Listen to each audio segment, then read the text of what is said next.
Oke, assalamualaikum warahmatullahi wabarakatuh. Yo teman-teman, gimana kabarnya? Gua kali ini bakal bahas film Hansan Rising Dragon, di mana film yang rilis tahun 2022 ini akan menceritakan peperangan antara Korea masa dinasti Joseon melawan kedikdayaan pasukan kekaisaran Jepang. So nggak usah basa-basi lagi, kita langsung saja bahas Hansan Rising Dragon.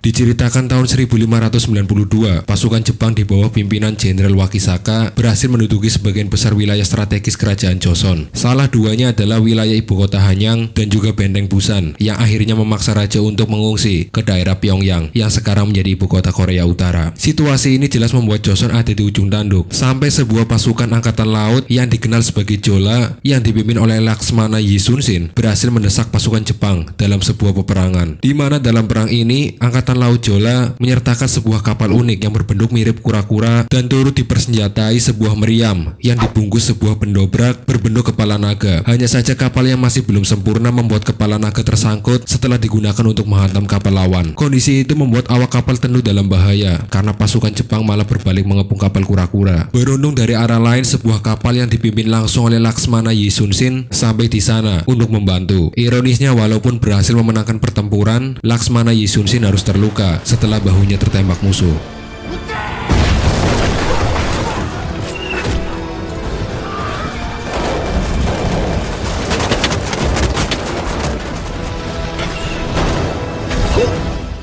Berita itu pun akhirnya sampai ke telinga Jenderal Wakisaka yang berada di Benteng Busan, yang kemudian langsung membandai pasukannya yang berhasil selamat dari pertempuran itu agar rumor tersebut tak lagi menyebar.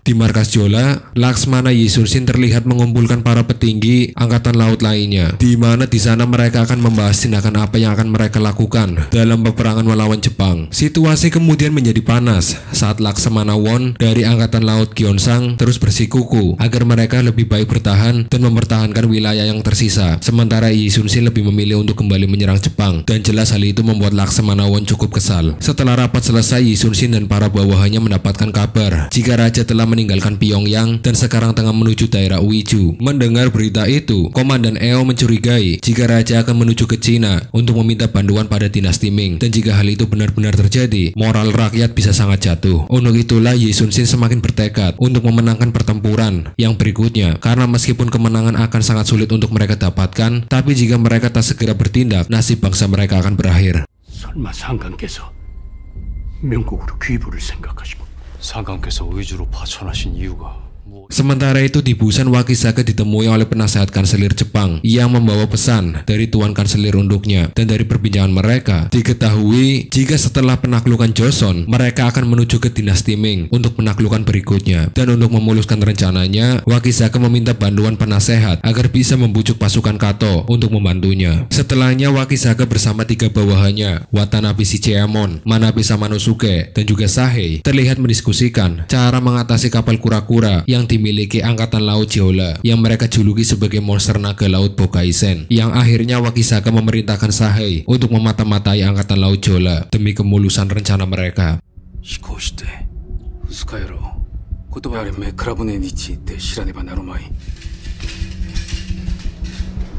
Untuk kelancaran misinya, Sahei dan beberapa anak buahnya terlihat menyamar sebagai seorang biksu dan mulai menyusup ke wilayah angkatan laut Jola, di mana saat itu dia melihat seorang pria yang sempat berpapasan dengannya saat berada di Busan, dan hal itu membuat dia mulai menaruh kecurigaan pada pria tersebut.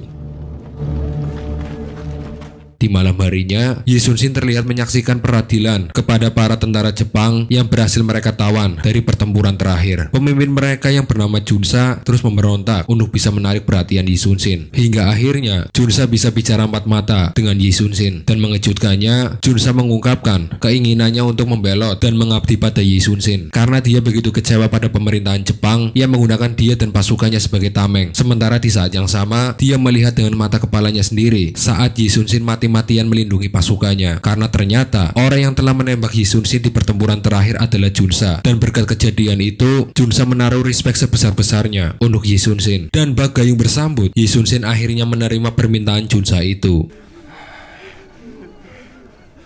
3 hari menuju serangan, Yi Sun-shin mulai melakukan simulasi perang, di mana dia sudah menyiapkan sebuah formasi kapal yang mereka sebut sebagai formasi sayap yang akan membentuk seperti sebuah benteng di laut. Namun sayangnya, dalam pelatihan itu mereka masih belum bisa melakukannya dengan baik. Sementara itu dari kejauhan, Sahe dan mata-mata lain juga menyaksikan dan mulai mencatat detail pelatihan yang dilakukan oleh Angkatan Laut Jola agar dia bisa laporkan pada Wakisaka. Hingga di malam harinya, Sahe dan anak buahnya langsung menyusup ke markas Angkatan Laut Jola. Mereka pun membebaskan semua tentara Jepang yang ditahan, termasuk Junsa yang kemudian berpura-pura masih berpihak pada Wakisaka. Dan tak berhenti sampai di situ, mereka juga membakar kapal kura-kura dan juga mencuri rancangan kapal kura-kura untuk bisa mencari titik lemahnya.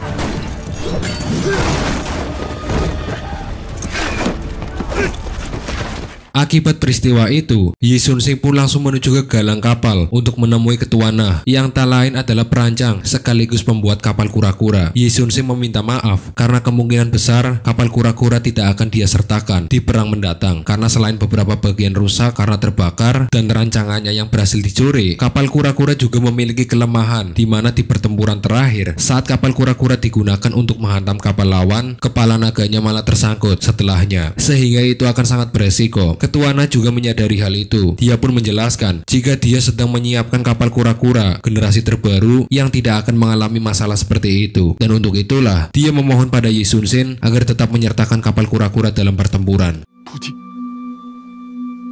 출정을 허락해 주소서. Sementara itu Junsa akhirnya menghadap Wakisaka. Dia berusaha membuat Wakisaka lengah dengan cara memberitahu kelemahan kapal kura-kura yang kepalanya akan tersangkut saat digunakan untuk mendobrak kapal lawan. Dan berkat informasi yang diberikan itu, Junsa berhasil mendapatkan kepercayaan dari Wakisaka. Setelahnya, Wakisaka menyambut kedatangan armada tempur Kato yang dipimpin oleh Kato Yoshiaki yang datang untuk membantu mereka dalam perang melawan Angkatan Laut Jola. Di saat yang sama, Junsa menyadari jika wanita yang merupakan pelayan Wakisaka merupakan pengikut Yi Sun-shin yang sedang menyamar. Hal itu terlihat dari tusuk konde yang dia gunakan.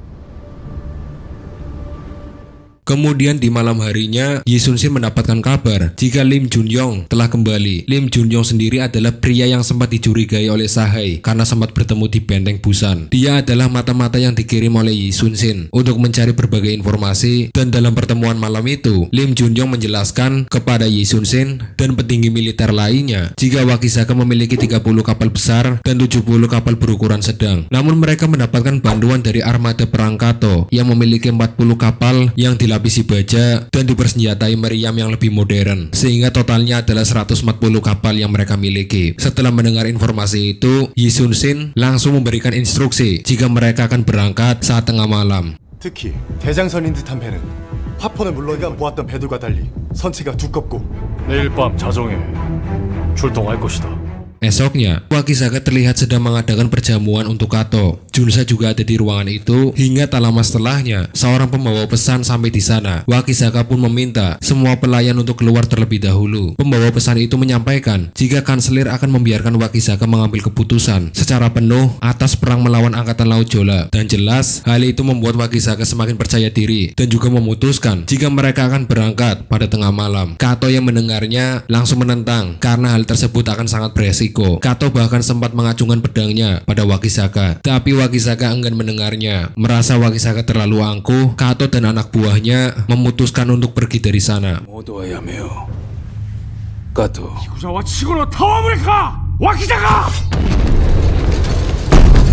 Setelah itu pelayan Wakisaka yang bernama Boram diam-diam menemui Lim Jun-yong yang ternyata sudah bersembunyi dari tadi dan telah mendengar semuanya. Sayangnya mereka akhirnya ketahuan oleh Wakisaka, Sahe, dan juga pasukan Jepang lainnya. Dan saat itulah Boram langsung menyerang Wakisaka untuk mengulur waktu agar Lim Jun-yong bisa melarikan diri. Sayangnya hal itu membuat dia dalam bahaya. Beruntung Wakisaka memilih untuk tidak membunuh Boram untuk sementara waktu karena dia ingin menginterogasinya setelah Boram sadar. Dan setelah itu dia baru akan membunuhnya. Di sisi lain, Lim Jun-yong masih terus dikejar oleh Sahe dan anak buahnya. Bahkan saat menaiki sampan, dia terus ditembaki dengan panah api. Hal tersebut memaksa Lim Jun-yong menceburkan dirinya ke laut, dan setelah kejadian itu, Wakisaka langsung memerintahkan pada pasukannya untuk menangkap dan juga mengeksekusi orang-orang Joseon yang dicurigai sebagai mata-mata.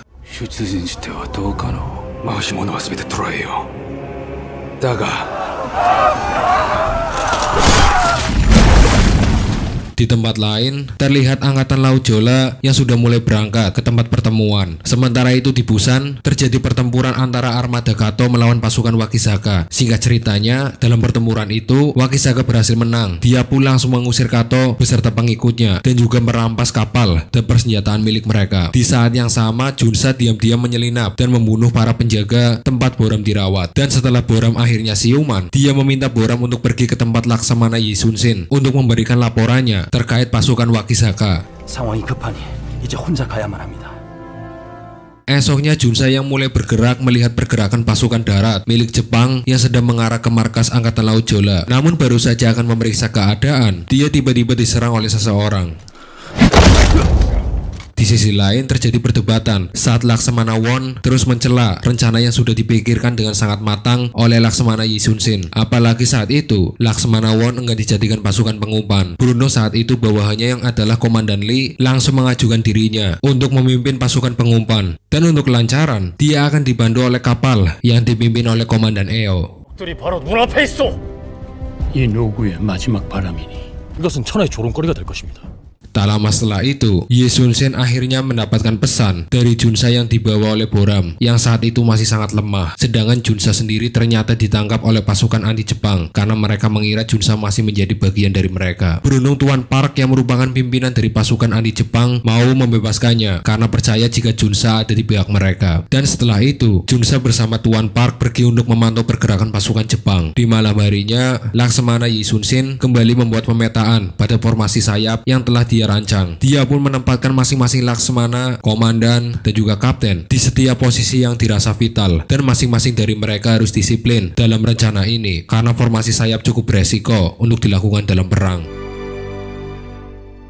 순천부사 권준을 우측 날개 맨 끝으로. Di pagi buta, kapal-kapal Angkatan Laut Jola mulai berangkat menuju ke perairan Hansan yang akan menjadi tempat mereka menjebak kapal-kapal Jepang. Begitu juga dengan Wakizaka yang juga mulai bergerak bersama dua komandannya, Manabe dan Watanabe, yang memimpin pasukannya. Dan akhirnya pertempuran pun dimulai, di mana dengan memanfaatkan perairan yang sedang berkabut, tiga kapal yang dipimpin oleh Komandan Eo mulai melakukan serangan untuk mengganggu pasukan Wakizaka agar bisa memancing mereka. Sayangnya Wakizaka bisa membaca rencana itu dan meminta pasukannya agar tak terpancing. Namun sayangnya, Manabe yang terlalu percaya diri malah enggan mendengar instruksi itu dan bersama pasukannya terus mengejar pasukan Komandan Eo. Kemudian dari arah lain, armada yang dipimpin oleh Komandan Lee datang membantu pasukan Komandan Eo, dan setelah cukup kesulitan, mereka akhirnya berhasil menghancurkan pasukan Manabe.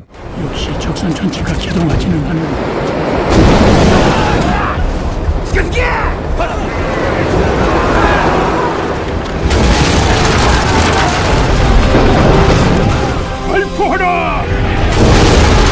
Kabar itu juga sudah sampai pada Laksamana Yisunsin yang masih ada di belakang. Dia pun akhirnya memutuskan untuk segera berangkat bersama semua pasukan dan menyusul Komandan Eo dan juga Lee karena dia sadar jika Wakizaka tak bisa dipancing dengan pasukan kecil. Sementara di darat, Junsa dan pasukan anti Jepang lainnya terlihat cukup kewalahan menghadapi musuh karena mereka kalah dari segi jumlah dan juga persenjataan.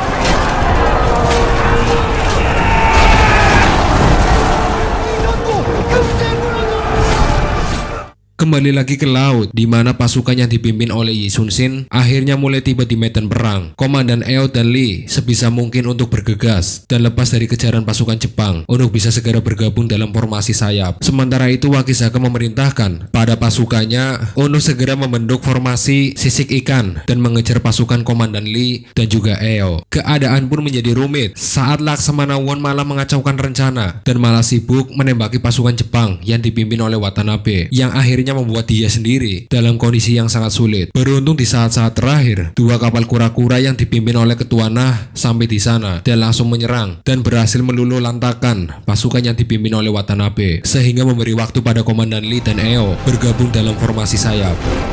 진을 완성하는 것이 우선이다.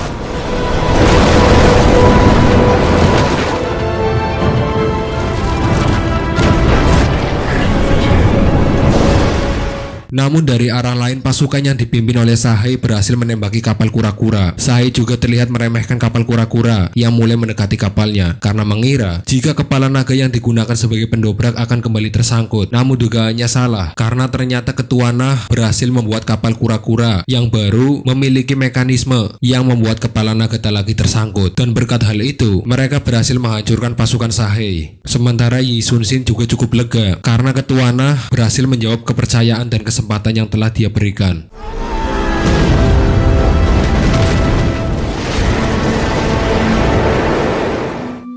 출정을 허락해 주소서. Melihat ajudan-ajudannya yang telah dihancurkan, Wakizaka mau tidak mau harus maju dengan pasukan yang dia miliki. Di sisi lain, Yi Sun Sin dengan tenang meminta semua kapal untuk tak menembak terlebih dahulu. Hingga saat kapal-kapal musuh sudah sangat dekat dengan kapal mereka, Yi Sun Sin langsung memberikan perintah agar semua kapal berputar 90 derajat dan membentuk sebuah benteng, dan kemudian langsung menembaki kapal Jepang yang sudah pasti tak mampu menghindari serangan itu.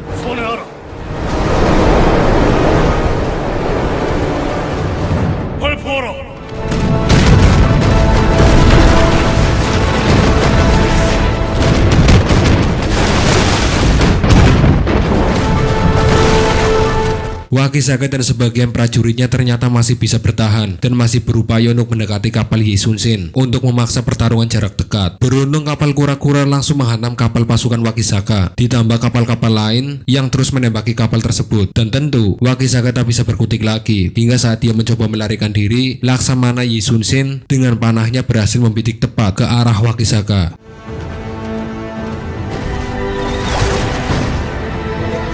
Sementara pertempuran di darat juga mulai memasuki babak akhir, di mana Tuan Park akhirnya tewas setelah terkena beberapa serangan fatal. Di saat yang sama, pasukan anti Jepang mendapat bantuan dari komando militer yang dipimpin oleh Komandan Huang Jin, dan itu membuat semangat semua orang kembali berkobar, termasuk Junsa yang tanpa gendar terus maju dan bertempur hingga akhirnya mereka berhasil memukul mundur pasukan Jepang. Di tempat lain, Lim Junyong ternyata berhasil selamat dan langsung menemui Boram yang saat itu tengah menyaksikan kemenangan yang berhasil bangsa mereka raih. Sedangkan setelah berhasil mengalahkan Wakizaka, Yi Sun Sin berencana untuk menyerang daerah-daerah lain yang dikuasai Jepang. Dan setelah berbagai serangan yang berhasil dilancarkan, akhirnya pada tanggal 11 Juli 1592 mereka berhasil membuat Jepang terpojok dan mundur atas penaklukan dinasti Joseon. Dan mulai saat itu, Laut Hansan menjadi simbol harapan dan juga kebangkitan bagi rakyat Joseon. Dan film pun selesai. Sebuah film historikal yang dibuat dengan sangat megah, walaupun harus diakui di paruh pertama film terasa sangat jenuh karena alur yang cukup lamban. Namun hal itu dibayar dengan adegan pertempuran di paruh terakhir film yang sangat keren, bertensi tinggi dan sangat intens. So jangan lupa untuk like, komen, dan subscribe serta share video ini sebanyak mungkin. Gua undur diri, see you next video, and wassalamualaikum warahmatullahi wabarakatuh.